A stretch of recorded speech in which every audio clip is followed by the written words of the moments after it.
தமிழகத்தில் நாளை மக்களவைத் தேர்தல் நடைபெறும் நிலையில் ஒவ்வொரு தொகுதிகளில் பணியாற்றக்கூடிய வாக்குச்சாவடி அலுவலர்களுக்கும் பயிற்சி வழங்கப்படுகிறது. இது தொடர்பான கூடுதல் விவரங்களோடு இணைகிறார் சிறப்பு செய்தியாளர் தமிழரசி. தமிழரசி, தற்போது இந்த பயிற்சியில என்னென்ன அலுவலர்களுக்கான முக்கியமான விஷயங்கள் கற்பிக்கப்படுகிறது? விவரங்களை பதிவு செய்யலாம் தமிழரசி.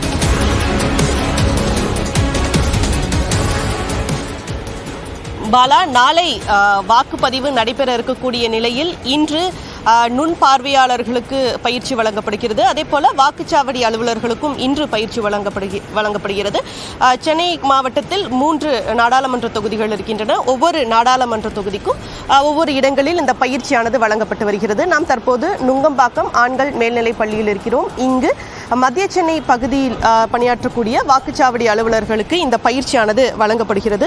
குறிப்பாக சென்னை மாவட்டத்தில் மொத்தம் 3726 வாக்குச்சாவடி மையங்கள் இருக்கின்றன. இவற்றை கண்காணிக்க 299 செக்டர் மேஜிஸ்ட்ரேட் நியமிக்கப்பட்டிருக்கின்றனர். குறிப்பாக இந்த செக்டர் மேஜிஸ்ட்ரேட் அவர்கள் காவல்துறையினருடன் இணைந்து பாதுகாப்பு அறையில் இருந்திருந்து வாக்குச்சாவடி மையங்களுக்கு தேவையான அனைத்து உபகரணங்களையும் வரைபடம் மூலமாக கொண்டு சேர்ப்பார்கள். இவர்கள் இன்று மதியத்திற்கு மேல் ஒவ்வொரு தொகுதிகளிலும் ஒவ்வொரு சட்டமன்ற தொகுதிகளிலும் ஒரு ஸ்ட்ராங் ரூம் இருக்கும். அங்கு இவிஎம் மிஷின்கள் வைக்கப்பட்டிருக்கின்றன.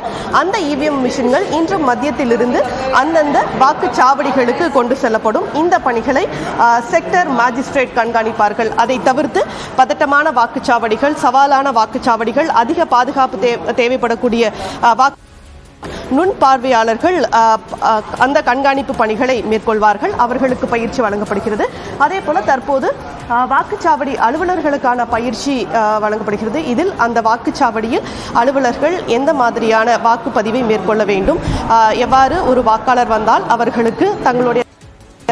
அவர்கள் எவ்வாறு வாக்கு செலுத்துவது, அதே போல அந்த வாக்குச்சாவடி அலுவலகத்தில் மேற்கொள்ள வேண்டிய அவசியமான பணிகள், அத்தியாவசியமான பணிகள் உள்ளிட்டவை குறித்து விரிவாக இங்கு பயிற்சி வழங்கப்படுகிறது. இந்த பயிற்சிக்கு பின்பு இந்த அலுவலர்கள் அவர்களுக்கு ஒதுக்கப்பட்டிருக்கக்கூடிய வாக்குச்சாவடிகளுக்கு சென்று தங்களுடைய பணிகளை துவங்குவார்கள். தற்போது சென்னையில் இருக்கக்கூடிய வாக்குச்சாவடி மையங்களில் CCTV பொருத்துவது உள்ளிட்ட பணிகள் துவங்கியிருக்கிறது. இதை தவிர்த்து சென்னையை எடுத்துக்கொண்டால் மொத்தம் வாக்குச்சாவடி அமைவிடங்கள் என்பது 944 இருக்கிறது. அதே போல பதட்டமான வாக்குச்சாவடிகள் என்பது 685, மிக வாக்குச்சாவடிகள் என்பது 23 இருக்கின்றன.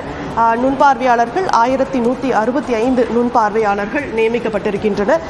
தொடர்ந்து இவர்களுக்கு பயிற்சி வழங்கப்பட்ட பிறகு அவர்கள் அந்தந்த வாக்குச்சாவடிகளுக்கு சென்று வாக்குப்பதிவுக்கான பணிகளை துவங்குவார்கள். பாலா, நன்றி தமிழரசி, விரிவான விவரங்களை பதிவு செய்தமைக்கு.